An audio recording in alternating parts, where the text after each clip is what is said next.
Good afternoon, and welcome to True Crime Mysteries. If this is your first time to the channel, hello and welcome. Today we are doing a viewer-requested story, The Unsolved Cold Case of Cabin 28, a mystery that had happened in the 1980s and is still being investigated to this day. Let's get into it. It was 1979 when Glennis Susan Sharp, who preferred to be called Sue, left Connecticut, leaving behind a turbulent marriage. With her 5 children in tow, she packed whatever belongings she could fit into her vehicle and hit the road. She decided on California to be closer to her brother.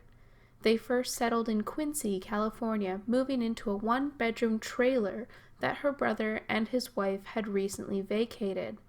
But the cramped trailer park was not ideal for the large family. Her children ranged in ages: John, 15, Sheila, 14, Tina, 12, Ricky, 10, and Greg, 5. Sue had heard that there was a small resort town nearby in Keddie, California, that was facing financial problems and had converted their cabins into low-income housing. Keddie Cabins was once a massively successful resort destination, but by the 1980s, the cabins had gone into a state of disrepair that no longer brought the affluent crowd it once did. The family settled into cabin. It was run down, but it had more space for the kids, and there were lots of other families living on the grounds.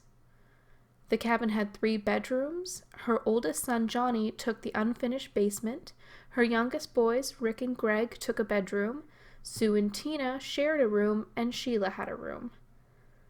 All the children had friends their own age to play with, and for a while it seemed like a happy place for the family.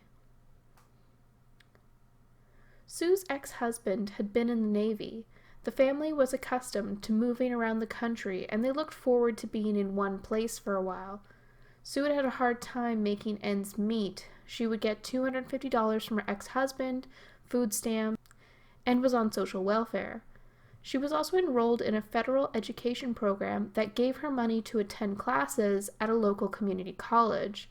She was taking business classes, and her classmates said she was a good student. She worked hard, obtained good grades, although they'd also said she was a loner. She didn't join in on coffee breaks and preferred studying alone rather than in a group setting.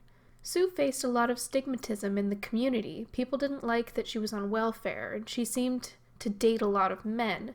People gossiped, accusing her of dealing drugs or sleeping with men for money. A large reason for the gossip was because Sue kept to herself. She didn't make a lot of friends. This was probably because she had spent most of her adult life moving and wasn't accustomed to establishing lasting relationships. She didn't seem to mind the isolation. She didn't really care what people had thought about her. She just looked forward to building her life into something else. She hoped to own a small business, buy a house suitable for the kids, and keep them safe. April 11th was like any other day. It was a Saturday. Johnny and his friend Dana Wingate had hitchhiked into nearby Quincy looking for a party. Sheila and Tina had been at a nearby cabin watching television, and Ricky and Greg had a friend over at home, Justin Eason. Justin Eason is often referred to as having the last name Smart.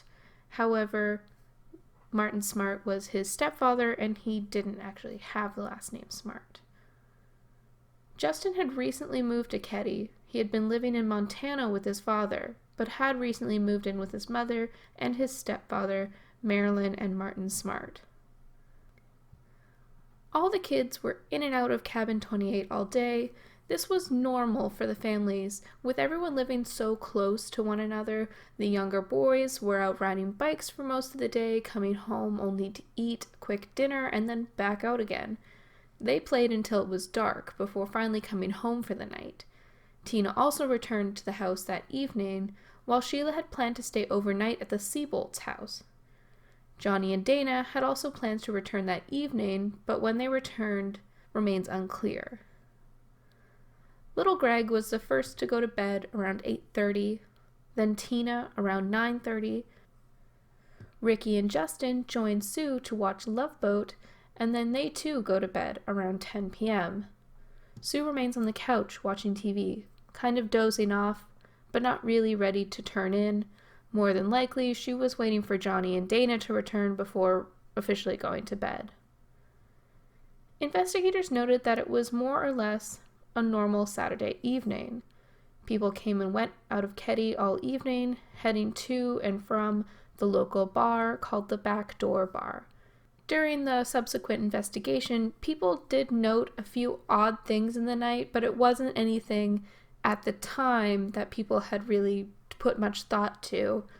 A dog barking in the direction of Cabin 28. Someone noticed that their cat paced in and out of the house all night when they normally slept. Another noted a back porch light on at 4 a.m. at Cabin 28. But these aren't things one immediately associates with terrible happenings. They're seemingly random. It isn't until 8 a.m. the following morning when nothing is ever the same at Keddie Cabins.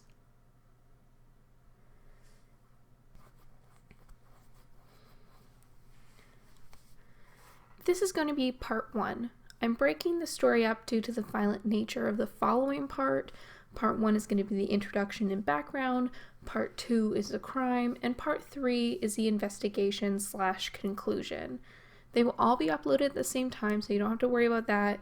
All the links are going to be in the description box. Thank you all for understanding. These larger single story deep dives do take me several weeks to research, so I'm trying out this method as something different and hopefully it kind of goes well.